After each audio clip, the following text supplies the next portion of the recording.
हरे कृष्णा।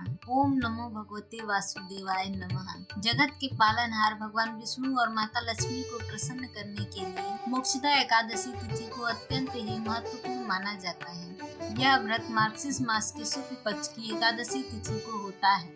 इसके साथ ही जातक अपने पूर्वजों की मोक्ष प्राप्ति के लिए इस दिन उपवास भी रखते हैं। इस दिन भगवान श्री कृष्ण ने अर्जुन को गीता का उपदेश दिया था। इसके कारण मोक्षदा एकादशी के दिन गीता जयंती का पावन पर्व भी मनाया जाता है। तो आइए आज मोक्षदा एकादशी की शुभ मुहूर्त और व्रत पारण के बारे में जानते हैं।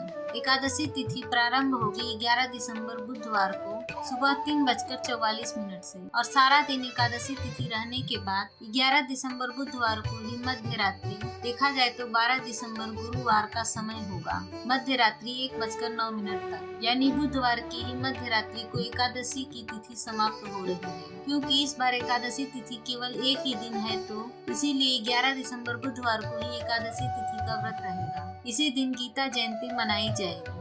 एक दिन पहले यानी 10 दिसंबर मंगलवार के दिन दशमी तिथि के नियमों का पालन किया जाएगा। इस बार चाहे गृहस्थ जन हो या वैष्णव जन, सभी केवल 11 दिसंबर बुधवार को ही एकादशी का व्रत रखेंगे। अब जानते हैं इस दिन रहने वाले मुहूर्तों के बारे में। तो 11 दिसंबर बुधवार को ब्रह्म मुहूर्त का समय रहेगा सुबह 5:26 से लेकर 6:14 तक। प्रातः काल पूजा का मुहूर्त रहेगा सुबह 5:42 से 7:04 तक। शाम की पूजा का मुहूर्त 5:25 से 6:47 तक रहेगा और राहु काल दोपहर 12 बजे से लेकर 1:30 तक रहेगा। राहु काल के समय पूजा पाठ या कोई भी शुभ कार्य करने से बचना चाहिए।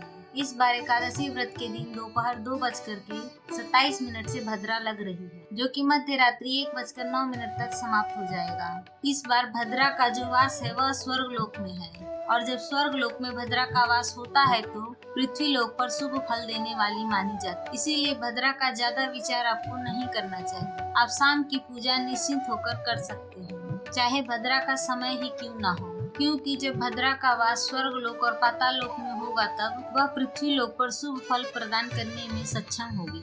अगर भद्रा का वास मृत्यु लोक पर होता है तब वह कष्टकारी समय माना जाता है और यही कारण है कि आपको इस बार की भद्रा का बिल्कुल भी विचार नहीं करना चाहिए। इस बार द्वादशी तिथि प्रारंभ होगी 11 दिसंबर बुधवार को मध्य रात्रि 1:10 से। देखा जाए तो यह 12 दिसंबर गुरुवार का समय रहेगा। रात 12 बजे के बाद से तिथि बदल जाती और द्वादशी तिथि लगते ही हरिवासर का समय भी शुरू हो जाएगा। द्वादशी तिथि समाप्त होगी 12 दिसंबर गुरुवार को रात 10:26 पर और 12 दिसंबर गुरुवार को सूर्योदय होगा सुबह 7:03 पर और सूर्यास्त का समय रहेगा 5:38 पर।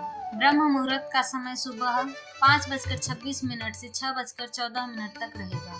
इस दिन दोपहर में सुबह 3:22 तक परिधि युग रहने वाला है, जो कि शुभ मुहूर्त नहीं होता। आपको ध्यान रखना है, अगर आप घर बनाने से संबंधित या कोई भी नया शुभ काम करना चाहते हैं तो आप परिधि योग में ऐसा काम बिल्कुल भी ना करें। उस काम में आपको परेशानियां आ सकती, यदि आप करते हैं या बहुत सारी बाधाएं आ सकती हैं या कष्ट भी आपको मिल सकता है।